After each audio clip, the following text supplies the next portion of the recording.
Assalamualaikum warahmatullahi wabarakatuh. Kami dari kelompok 1 yang beranggotakan Setia Rening Putri NPM 181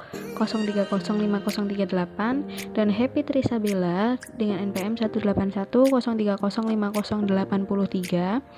Di sini kami akan mempresentasikan mengenai filsafat ilmu. Untuk yang pertama yaitu faktor-faktor pendorong timbulnya filsafat dan ilmu. Yang pertama ada manusia merupakan makhluk yang berakal budi. Dengan akal budinya, kemampuan manusia dalam bersuara bisa berkembang menjadi kemampuan berbahasa dan berkomunikasi.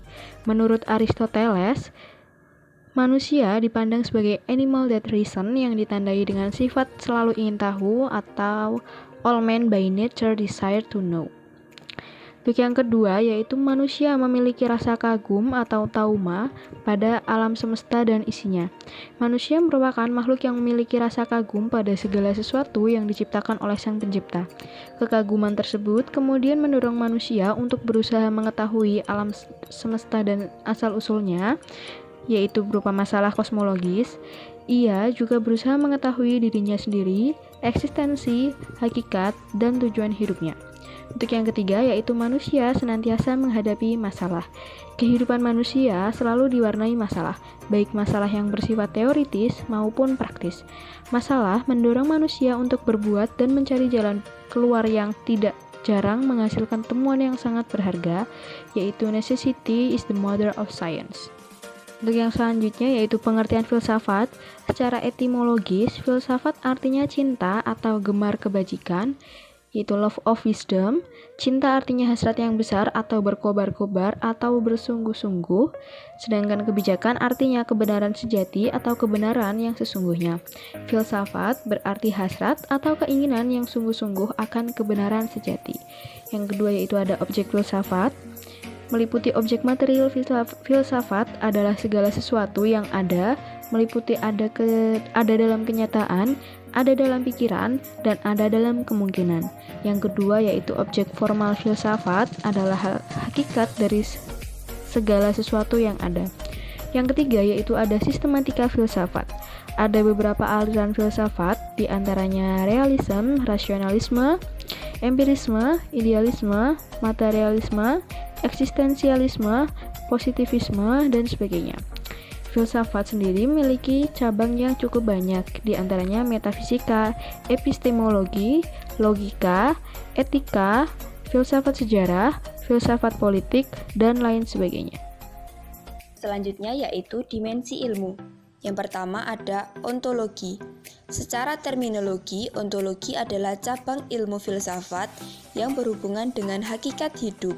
Sedangkan objek kajian ontologi meliputi ada individu, ada umum, ada terbatas, ada tidak terbatas, ada universal, ada mutlak, Tuhan yang Maha Esa. Yang kedua yaitu epistemologi. Epistemologi adalah cabang filsafat yang membahas mengenai ilmu pengetahuan yang meliputi berbagai ruang lingkup, meliputi sumber-sumber, watak, dan kebenaran manusia. Aliran-aliran dalam epistemologis menurut Mubin 2020 meliputi empirisme. Aliran ini berpendirian bahwa semua pengetahuan manusia diperoleh melalui pengalaman indera. Yang kedua, rasionalisme. Aliran ini berpendapat bahwa semua pengetahuan bersumber dari akal pikiran atau rasio. Yang ketiga yaitu positivisme. Pada tahap ini terbagi menjadi 3 tahap, yaitu tahap teologis, tahap metafis, dan tahap positif.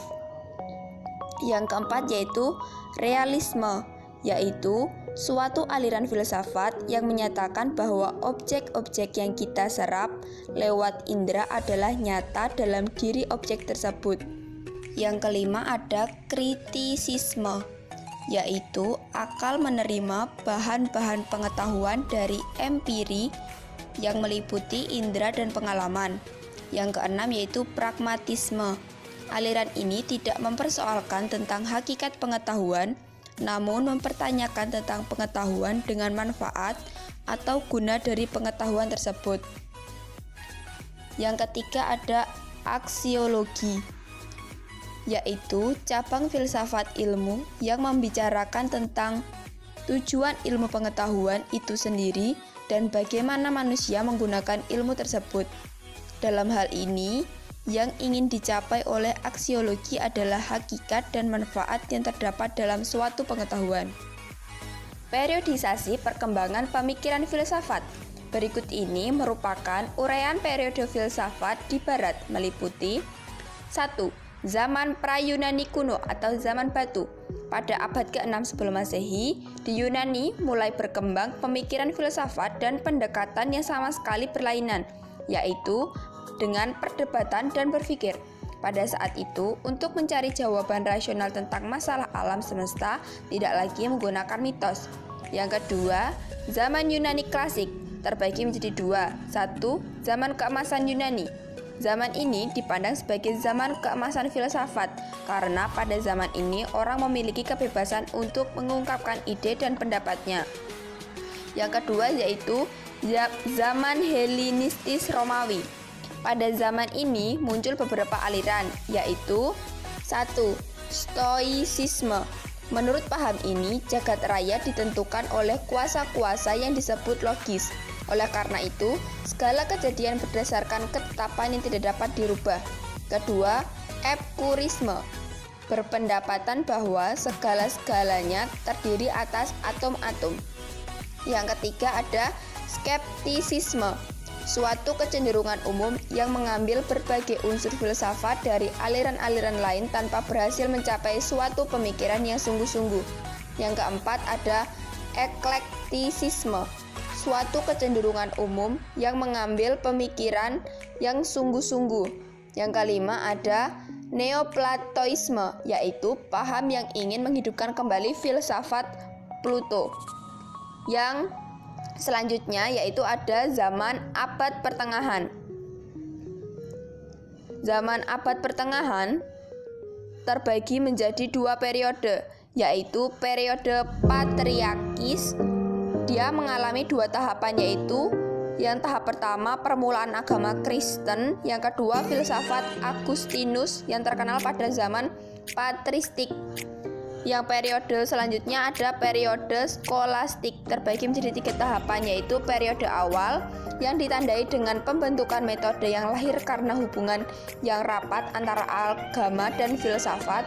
Yang kedua ada periode puncak yang ditandai dengan keadaan yang dipengaruhi pemikiran Aristoteles dan kedatangan ahli filsafat Arab dan Yahudi. Dan yang terakhir ada periode akhir yang ditandai dengan pemikiran kefilsafatan yang berkembang ke arah nominalisme. Untuk yang keempat yaitu ada zaman Renaissance. Zaman ini merupakan zaman peralihan ketika kebudayaan abad pertengahan mulai berubah menjadi kebudayaan modern. Manusia pada zaman ini adalah manusia yang merindukan pemikiran yang bebas. Manusia ingin mencapai kemajuan atas hasil usaha sendiri, tidak didasarkan atas campur tangan ahli. Yang kelima yaitu ada zaman modern. Zaman modern ditandai dengan berbagai penemuan ilmiah. Perkembangan ilmu pengetahuan pada zaman modern sudah dirintis sejak zaman Renaissance. Yang keenam ada zaman kontemporer yaitu abad ke-20. Fisikawan termasyhur Albert Einstein mempercayai kekekalan materi. Dengan kata lain, ia tidak mengakui adanya penciptaan alam. Zaman kontemporer ini ditandai dengan penemuan teknologi canggih. Sebelum kita akhiri, ada salah satu quotes dari Socrates yang bunyinya yaitu cobalah dulu baru cerita, pahamilah dulu baru menjawab, pikirlah dulu baru berkata, dengarlah dulu baru beri penilaian, bekerjalah dulu baru berharap. Yang kurang lebih artinya adalah kita itu lebih sering bercerita padahal belum mencoba, kita sering menjawab tetapi belum paham, dan kita sering berkata tetapi belum berpikir. Kemudian kita sering memberi penilaian tanpa pernah mendengarkan, dan kita sering berharap tanpa pernah bekerja. Dan harapannya yaitu ini adalah kata sindiran yang berarti kita paling tidak harus bisa jadi orang yang bijaksana dalam bersikap, yaitu harus bisa mendengarkan dulu baru bisa memberi penilaian dan lain sebagainya. Begitu. Terima kasih. Sekian presentasi dari kelompok 1. Terima kasih atas perhatiannya.